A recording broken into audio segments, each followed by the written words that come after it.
दोस्तों जरा सोचो क्या हो अगर एक दिन आपको पता चले कि आपका चेहरा आपका सबसे बड़ा दुश्मन बन गया है। अजीब और डरावना है ना। आज की कहानी एक ऐसे हाई वोल्टेज खेल पे टिकी हुई है जहां सच और झूठ के बीच फर्क करना नामुमकिन हो जाता है। स्क्रीन पे जो दिख रहा है वो मासूम है या वही असली खिलाड़ी है, ये समझने में दिमाग का दही होना पक्का है दोस्तों। और कहानी शुरू होती है एक ऐसे मिस्ट्री के साथ जहाँ पे हर कदम पे धोखा है। एक तरफ है खून और सिस्टम और दूसरी तरफ एक ऐसा शातिर दिमाग जो उन्हें अपने इशारों पे नचा रहा है। रेता थाला यानी कि दो चेहरे, लेकिन मकसद सिर्फ एक ही है, बदला या बर्बादी। तो अपने पॉपकॉर्न तैयार रखिए क्योंकि आप जाने वाले हैं एक एक्शन थ्रिलर की राइड पे। वेलकम डियर रॉकर्स, कैसे हैं आप सभी। तो कहानी की शुरुआत होती कुछ बंदों से जो काली नाम के बंदे का फोटो लेकर यहाँ वहाँ लोगों से पूछताछ कर रहे होते हैं कि कहीं इसको देखा क्या, इसको जानते हो क्या, लेकिन सभी इसी तरफ मना करते हैं कि हम नहीं जानते। लेकिन तब एक बंदा ये चीज देख लेता है और काली को तुरंत फोन करके कहता है कि कुछ लोग तुम्हें ही ढूंढ रहे हैं, कहीं जाकर छुप जाओ या पुलिस की मदद लो। पर काली एटीट्यूड में कहता है कि पुलिस से मुझे एलर्जी और भागना मेरी डिक्शनरी में लिखा हुआ नहीं है, आने दो जिसको आना है। और अब काली ऑडियंस को बता रहा होता है कि दोस्तों आप सोच रहे होंगे कि मैं हूँ क्या, लेकिन इसका जवाब ढूंढना इतना आसान नहीं है क्योंकि मैं खुद नहीं जानता कि मैं कौन हूँ। लेकिन मैं पहले बिल्कुल नॉर्मल था जब तक मेरी जिंदगी में वो थी मेरी अंजलि, लेकिन अब सब खत्म हो चुका है। इसके बाद हमें कुछ साल पहले का सीन दिखाया जाता है जहाँ काली अभी छोटा लड़का है, उसके पेरेंट्स इस दुनिया में नहीं है और छोटे मोटे काम करके वो अपना गुजर बसर कर रहा है दोस्तों। एक दिन कुछ बदमाश लोग उससे उसका खाना छीनने लग जाते हैं। वो जब खुद को रोकने की कोशिश करता है तो वो लोग धारदार हथियार से उस पर हमला कर देते हैं, जिससे काली की हालत खराब हो जाती है और ऐसे ही हालत में वो उसे वहीं पे छोड़कर वहां से चले जाते हैं। जब वो होश में आता है तो इस जिंदगी से परेशान होकर आत्महत्या करने की कोशिश करता है और तब वहां पे आती है अंजलि जो उसको संभालती है और उसकी चोटों पे दवा लगाती है। अंजलि भी अकेली रहती है, उसके भी माता पिता नहीं है, इसलिए उन दोनों में दोस्ती हो जाती है। काली फिर छोटे मोटे काम करके ही अंजलि को खुश रखने की कोशिश करता है, जहां इनकी दोस्ती धीरे धीरे प्यार में बदल जाती है। लेकिन दोनों के दिल में कुछ कर दिखाने का जज्बा था, इसीलिए डिसाइड करते हैं कि वो अपने सपने पूरे करेंगे और इसी सपने को पूरा करने के लिए दोनों अलग अलग हो जाते हैं, इस वादे के साथ कि दोबारा जरूर मिलेंगे। तो अब 5 साल बाद काली अंजलि से मिलने के लिए वापस अपने शहर आया होता है। बहुत खुश है यार कि अंजलि से मिलूंगा। जैसे ही वो उससे मिलता है दोनों एक दूसरे को देखकर खुश हो जाते हैं। काली अपना सब कुछ छोड़कर अंजलि के साथ जिंदगी की नई शुरुआत करने आया था, लेकिन यहाँ पे आने के बाद अंजलि कहती है तुम्हें पता है मैं क्लीनर का काम करती हूँ, मेरे भी बड़े सपने हैं कि मैं ढेर सारा पैसा कमाऊं, मॉडल बनूं। अच्छी तो दिखती हूँ लेकिन फिर भी ये सपना पूरा नहीं हो पा रहा, इसीलिए मैंने फैसला किया है कि मैं फ्रांस जाऊंगी। कुछ लोग हैं जिन्होंने वहां जाने का ऑफर दिया है। तो काली कहता है कि तुम मुझे छोड़कर ऐसे कैसे जा सकती हो, मैं अपना सब कुछ छोड़कर तुम्हारे पास आ गया हूँ। पर अंजलि कहती है कि सच्चाई तो अब यह है कि हम दोनों के पास पैसे नहीं है और जो लाइफ जीने का सपना मैंने देखा है क्या तुम उसे पूरा कर पाओगे कभी? नहीं ना, इसलिए भूल जाओ मुझे, हम साथ नहीं हो सकते। ये सुनकर काली का दिल टूट जाता है दोस्तों और वो उदास मन से चला जाता है वहां से। लेकिन इस टेंशन में उसका ध्यान सड़क पर नहीं जाता और एक कार वाला उसको टक्कर मार देता है। टक्कर जानलेवा नहीं था लेकिन हल्की चोट काली को जरूर आती है और फिर वो गुस्से में कार वाले को मारने जा रहा होता है कि कार वाला और काली दोनों एक दूसरे को देखकर दंग रह जाते हैं। दोनों के पैरों तले जमीन खिसक जाती है क्योंकि दोनों बिल्कुल एक जैसे दिख रहे थे, बिल्कुल जुड़वा भाई की तरह। लेकिन दोनों में फर्क इतना था कि काली के पास कुछ नहीं है और वो सामने वाला बंदा करोड़ों की गाड़ी में आया था। वो बंदा अपना नाम मलपी बताते हुए कहता है अगर तुम फ्री हो तो मेरे साथ महल चलो, पहली बार अपने हम शक्ल से मिलाऊं, आज खूब एंजॉय करेंगे। तो काली भी खुश और दोनों मलपी के महल जाते हैं जो बहुत ही आलीशान है दोस्तों। मलपी के पास किसी चीज की कोई कमी नहीं होती। मलपी कहता है कि मेरे साथ काम करोगे, मैं अपने भाई की तरह तुम्हें रखूंगा। क्यों, भाई जैसे तो हो ना। तो वो अपना क्रेडिट कार्ड भी काली को दे देता है कि जी भर के पैसा उड़ाओ, राजा वाली जिंदगी जियो जब तक मन ना भरे। काली की खुशी का ठिकाना नहीं दोस्तों, की लगता है जैसे भगवान ने सब कुछ छप्पड़ फाड़ के दे दिया हो। वो मलपी की गाड़ी और उसके महंगे कपड़े पहनकर अंजलि के पास जाता है, जिसको देखकर अंजलि हैरान। काली सच नहीं बताता पर सिर्फ इतना कहता है कि मैंने तुमसे झूठ कहा था कि मैं गरीब हूँ, बल्कि सच्चाई तो यह है कि मैं एक अमीर बिजनेसमैन हूँ और अब तो मेरे पास बहुत पैसा है। तुम मेरे साथ रहोगी और फ्रांस जाने का ख्याल अपने मन से निकाल दो, समझी। अंजलि को अमीर वाली जिंदगी जीनी थी तो वो एक पल में ही काली के साथ रहने के लिए हो जाती है तैयार और फ्रांस जाना हो जाता है कैंसिल। 2 दिन खूब मजे लेते हैं दोनों, लेकिन 2 दिन के बाद आखिरकार काली अंजलि को बता देता है कि मेरे पास कुछ नहीं है, ये सब मलपी का है जो मेरा हम शक्ल है। और अंजलि बेचारी हैरान कि ये कैसे हो सकता है और तुमने मुझसे इतनी बड़ी बात कैसे छुपाई। अंजलि के मन में लालच कूट कूट के भरा हुआ था, जहाँ पैसा वहाँ वो चली जाएगी। तो वो काली से कहती है काम करो, मलपी को मार दो, उसके बाद उसकी सारी प्रॉपर्टी के मालिक तुम बन जाओगे। काली पहले तो झिझकता है लेकिन अंजलि के छोड़कर जाने के डर से वो मान जाता है और कार में मलपी की ही गन निकालकर उसे शूट कर देता है। मौके पर मलपी की मौत हो जाती है। लालच की वजह से उसने अपने ही हम शक्ल को मार दिया जिसने उसको इतना सब कुछ दिया था। लेकिन अभी तो शुरुआत थी दोस्तों, अब मरने के बाद मलपी को ठिकाने भी तो लगाना था, पर तब उनको पता चला कि मलपी की एक टांग नहीं है, वहाँ प्रोस्थेटिक लेग लगा हुआ है। ये देखकर अब काली घबरा जाता है कि कहीं मुझे भी तो अपनी टांग नहीं कटवानी पड़ जाए, लेकिन वो ये नहीं कर सकता था। इसीलिए वो मलपी की लाश को मगरमच्छ के तालाब के अंदर फेंक देता है, जहाँ मगरमच्छ उसको नोच नोच कर खा जाते हैं। इस तरह काली ने मलपी का ऐसा इंतजाम कर दिया था कि पुलिस को उसकी लाश तक नहीं मिलेगी। अगले दिन की शुरुआत होती है पुलिस वालों के साथ, जहाँ धीरू नाम का ऑफिसर कई सारे ऑफिसर्स को लेकर काली के घर आ जाता है। उसको नहीं पता था कि ये काली है, उसको तो लग रहा था कि ये मलपी है। धीरू कहता है कि अभी तक तुम पुलिस स्टेशन नहीं आए क्या? हमें लगा भाग गए कहीं, इसलिए तुम्हें पकड़ने आ गए थे, क्योंकि तुम्हें डेली साइन करना होता है ना, भूल गए क्या? अब काली डायरेक्ट तो नहीं कह सकता था ना, लेकिन फिर भी वो इनडायरेक्टली पूछता है किस चीज का साइन, जिस पर धीरू कहता है कि तुम्हारे ऊपर हत्या का आरोप है, पैरोल पे बाहर आए हो। काली के होश उड़ जाते हैं कि ये क्या हो गया। वो कहता है आ रहा हूँ सर, थोड़ी देर में आ रहा हूँ, आप जाइए। धीरू के जाने के बाद काली अंजलि से कहता है देखा, तुम्हारे लालच की वजह से मुझ पे ये किसी को मारने का जुर्म आ चुका है, ऑलरेडी मलपी को मार चुका हूँ और जो केस मलपी पे था वो मेरे पे लगेगा। लेकिन अंजलि कहती है मेरे लालच की वजह से नहीं, तुम्हारा भी तो लालच था मुझे पाने का, वरना मैं तो कब का फ्रांस चली जाती, इसलिए गुस्से से अच्छा दिमाग चलाओ। तो काली मलपी के साइन की प्रैक्टिस करना शुरू कर देता है, क्योंकि पहले तो वो पुलिस स्टेशन में साइन करेगा, उसके बाद मलपी के पैसे बैंक वगैरह से निकाल कर शहर से भाग जाएगा ना, ऐसा प्लान है उसका। साइन करना तो वो सीख जाता है, पर प्रॉब्लम ये थी कि मलपी लेफ्ट हैंडेड था और काली राइट हैंडेड, इसलिए वो अपने लेफ्ट हैंड में पट्टी बांधकर पुलिस स्टेशन आता है और कहता है कि मेरे लेफ्ट हैंड में तो चोट लग गई है, इसलिए अब राइट से साइन करूंगा। धीरू मान तो जाता है, लेकिन राइट हैंड के साइन एकदम परफेक्ट देखकर उसको दाल में कुछ काला लगता है कि दूसरे हाथ से भी इतना बढ़िया साइन कर रहा है, बताओ। और अब काली का काम था ये पता लगाना कि असल में मलपी के ऊपर आरोप क्या लगा हुआ है, आखिर किसकी हत्या कर दी थी उसने। तो वो वकील वगैरह से मिलकर अपने यानी कि मलपी के केस की फाइल्स मंगवाता है और उसे पढ़ना शुरू करता है। जिसके बाद दोस्तों हम चले जाते हैं फ्लैशबैक में, जहाँ हम रेड्डी नाम के एक बंदे को देखते हैं जो गोवा का सबसे बड़ा गैंगस्टर है। वो दुनिया भर के सारे गलत काम करता है।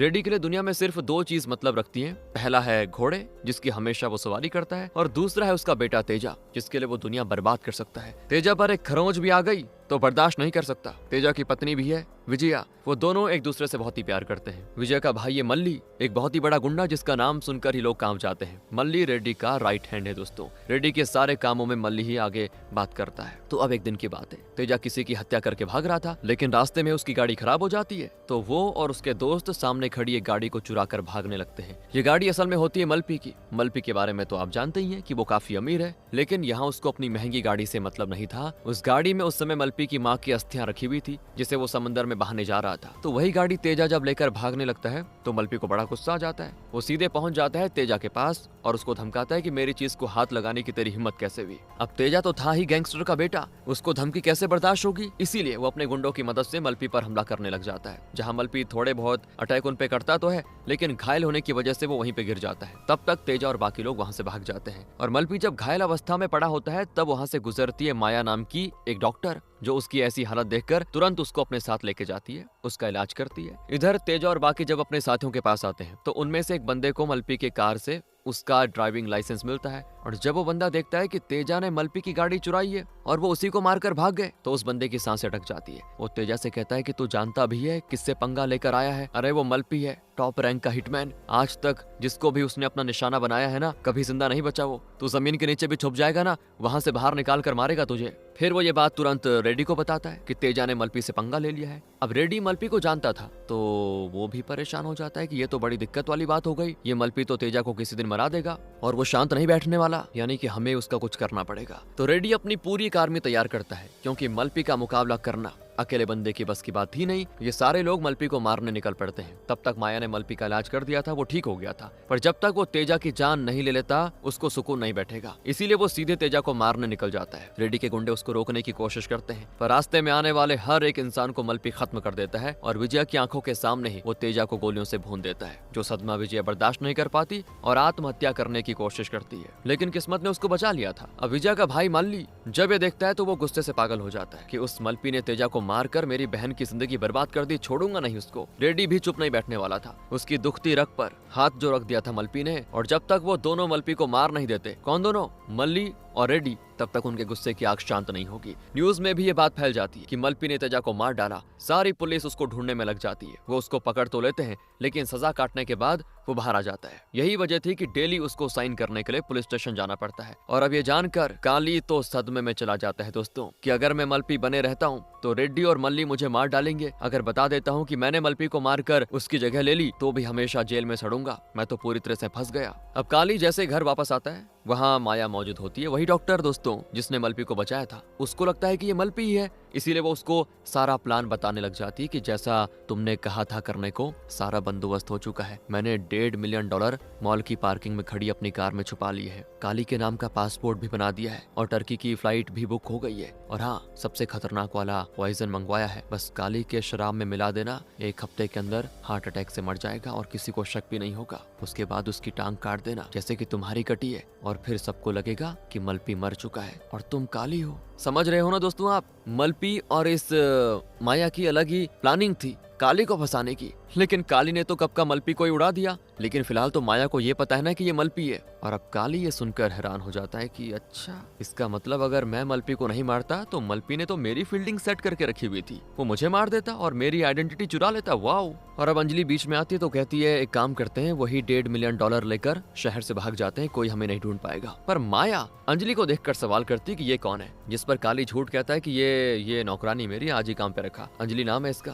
पर माया को थोड़ा डाउट हो जाता है कि मामला कुछ तो गड़बड़ लग रहा है, लेकिन फिर वो इस बात को इग्नोर कर देती है। काली सोच रहा था कि अच्छा भला नॉर्मल जिंदगी चल रही थी, अंजलि के लालच में जिंदगी ने बर्बाद कर दिया, सब खत्म हो गया, क्या करूंगा मैं। दूसरी तरफ धीरू अभी भी मलपी के बारे में और जानकारी निकालने में लगा होता है कि आखिर मलपी बदला बदला सा क्यों लग रहा है, कुछ घोटाला तो नहीं चल रहा कहीं। लेकिन अभी तक उसको भी कुछ खास सबूत नहीं मिलता। यही सबूत कि काली मलपी नहीं है, लेकिन वो अपनी इन्वेस्टिगेशन जारी रखता है। अगले सीन में जब माया घर पर होती है, उसको काली के हाथों में अंजलि नाम का टैटू मिलता है, जिसको देखकर वो हैरान कि ये तो कह रहा था अंजलि इसकी नौकरानी है, फिर उसके नाम का टैटू हाथ में बनाकर घूम रहा है। पर जब उसकी नजर जाती काली के पैरों पर, वो समझ जाती है ये इसकी असली टांग है, मतलब ये मलपी नहीं है, कहीं ये काली तो नहीं, और इस काली ने मलपी को तो नहीं मार डाला। तुरंत ही वहां से भागने की कोशिश करती है ताकि सभी को सच्चाई बता सके, और काली ऐसा होने नहीं दे सकता था। वो माया का पीछा करना शुरू करता है, लेकिन जैसे ये दोनों भाग रहे होते हैं, वहां पर मल्ली अपने गुंडों के साथ आ जाता है और सीधे माया को शूट कर देता है। इसके बाद मल्ली और उसके गुंडे काली पर भी हमला करने लग जाते हैं,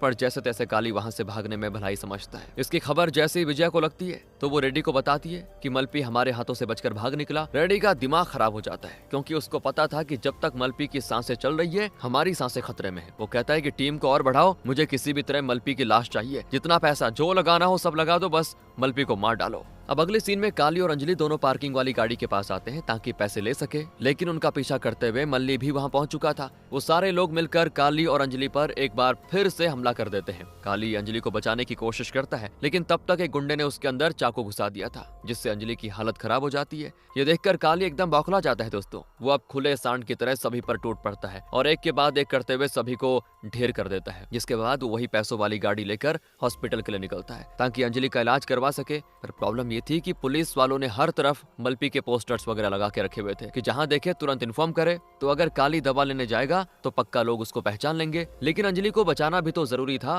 हालांकि अंजलि की चोट गहरी नहीं थी, बैंडेजेस में ठीक हो जाएगी, लेकिन काली से उसकी तकलीफ देखी नहीं जा रही थी, इसीलिए वो निकल जाता है दवा लेने के लिए। लेकिन मेडिकल वाले उसको पहचान कर तुरंत पुलिस को बता देते हैं और धीरू तुरंत अपने बाकी ऑफिसर्स के साथ काली के पास पहुंच जाता है। ये देखकर काली तुरंत वहां से भागता है, लेकिन जब वो बाहर आकर देखता है तो पैसों वाली गाड़ी जा चुकी थी। अंजलि ने उसके लिए एक नोट छोड़ा होता है कि काली मुझे माफ करना, लेकिन मेरा लालच मुझ पे हावी हो चुका था। चारों तरफ से तुम फंस रहे हो, अगर तुम्हारे साथ रही तो मुझे भी फांसी होगी, इसलिए मैं सारे पैसे लेकर भाग रही हूँ, मुझे ढूंढने की कोशिश मत करना। ये पढ़कर काली का दिल टूट जाता है कि अंजलि के लिए तो सब कुछ किया था, वही धोखा देकर चली गई। बताओ, वो ये सदमा बर्दाश्त नहीं कर पा रहा था। लेकिन अंजलि जैसे ही एयरपोर्ट पहुंचने वाली होती है, रेड्डी और उसके गुंडे उसको उठा लेते हैं। उनको पता था कि अंजलि को पकड़ लेंगे तो इसे बचाते हुए मलपी जरूर आएगा, क्योंकि उनकी नजरों में मलपी और अंजलि रिलेशनशिप में है। वो लोग अंजलि को खूब टॉर्चर करते हैं और उसको बचाने सच में काली वहां पहुंच जाता है दोस्तों। लेकिन इससे पहले कि वो किसी से लड़ता, सभी अंजलि को मारने की धमकी देते हैं, इसीलिए मजबूरन काली कुछ नहीं कर पाता और सभी उसको बंदी बना लेते हैं। धोखा मिलने के बाद भी काली अंजलि के लिए करने आया था। ऊपर से अंजलि ने मलपी और काली दोनों की सच्चाई रेड्डी और उसके गुंडों को बता दी थी। वो लोग अब काली को मारते हुए कहते हैं कि मलपी कहाँ है, बता दे, नहीं तो यहीं पर अंजलि को मार डालेंगे। तो काली कहता है कि मैंने मलपी को मार डाला। ये सुनकर रेड्डी को उसकी बातों पर यकीन नहीं होता कि जिस इंसान को मारने में मैंने इतनी मेहनत की, उसको ये काली कैसे मार सकता है अकेले? तो काली कहता है कि मैं सच कह रहा हूँ, जैसा लोहे लोहे को काटता है उसी तरह मैंने ही मलपी को मार डाला, उसकी हम शक्ल ने उसको मार डाला। इतना ही नहीं, मैंने मलपी को मारकर उसकी लाश मगरमच्छ को खिला दी ताकि कोई सबूत ही ना बचे। रेड्डी कहता है कि ठीक है, लेकिन मुझे तेरी बात पर तब यकीन होगा जब मुझे मलपी की लाश का एक छोटा सा टुकड़ा भी मिल जाएगा। मैं मगरमच्छ के तालाब में उसकी लाश ढूंढने जा रहा हूँ, अगर वो मिला तो ठीक, वरना उन्हीं भूखे मगरमच्छ के बीचों बीच अंजलि को फेंक दूंगा। इतना कहने के बाद ये सारे लोग अंजलि को लेकर चले जाते हैं और काली चिल्लाता रह जाता है, लेकिन कोई फायदा नहीं होता। अब थोड़ी देर के बाद काली के पास धीरू आता है। वो कहता है कि देख, मैं जानता हूँ तो काली है, मैं तुझे बचा सकता हूँ, बस बता दे कि मलपी कहाँ है, हम पैसे आधे आधे बांट देंगे, मैं मलपी का केस भी बंद करके तुझे बचा लूंगा। लेकिन काली उसको भी यही कहता है कि मैंने मलपी को मार डाला। तभी धीरू को दिल्ली इंटेलिजेंस से कॉल आता है। वो कहते हैं कि आपने एक बंदे का फिंगरप्रिंट भेजा था ताकि उसकी पहचान की जा सके, वो इन्फॉर्मेशन आ चुकी है। असल में दोस्तों, जब धीरू का शक हुआ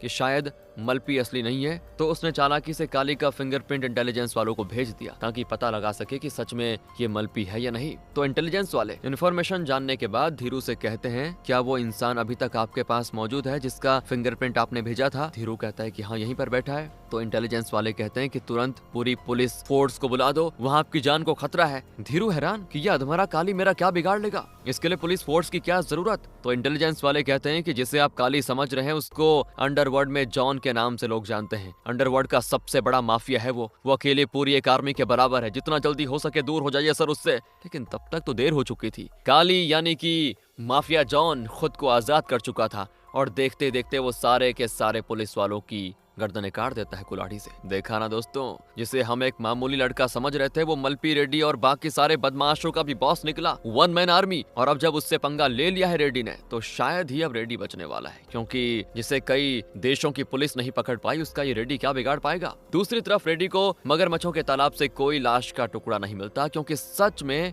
मगरमच्छों ने सब कुछ खा लिया था। इसलिए रेड्डी अब अंजलि को ही उनका निवाला बनाने की तैयारी में होता है। पर तभी एक के बाद एक करते हुए रेड्डी के सारे गुंडों पर गोलियां चलने लग जाती है, जिसे चलाने वाला कोई और नहीं बल्कि काली था, क्योंकि वो वहां पे पहुंच चुका था और अब उसे कोई नहीं बचा पाएगा। किसको? रेड्डी को। सारे बदमाशों को मार देता है काली, यहाँ तक कि वो रेड्डी की भी जान ले लेता है। जिसके बाद वो अंजलि को बचाते हुए उससे कहता है कि तुमने मुझे तो छोड़ दिया था, लेकिन मैं तुम्हारे लिए आज भी वही काली हूँ। यहाँ अभी तक अंजलि नहीं जानती कि काली एक माफिया है। उसको लग रहा था कि काली वैसा ही गरीब है, बस हीरो बनकर उसको बचाने आ गया, लेकिन डर के मारे वो कहती है कि मुझसे गलती हो गई, मैं तुम्हें आइंदा कभी धोखा नहीं दूंगी, तुमसे प्यार करती हूँ। उसको डर लग रहा था कि काली कहीं मुझे भी ना मार डाले। तो ये सुनकर काली पूरे $1.5 मिलियन को जलाने की कोशिश करता है कि अगर तुम्हें मुझसे प्यार है तो हम थोड़े पैसे में ही जीवन गुजार लेंगे। लेकिन अंजलि कहती है पैसे मत जलाओ, मुझे पैसे और तुमसे दोनों से प्यार है। अभी तक अंजलि का लालच खत्म नहीं हुआ था। अपने सामने इतने पैसों को जलता देखकर वो कैसे सुकून से बैठ सकती थी? उसके लिए पैसों से बढ़कर और कुछ नहीं था। तो अब आखिरकार काली उसे कहता है कि जिससे प्यार की कदर नहीं,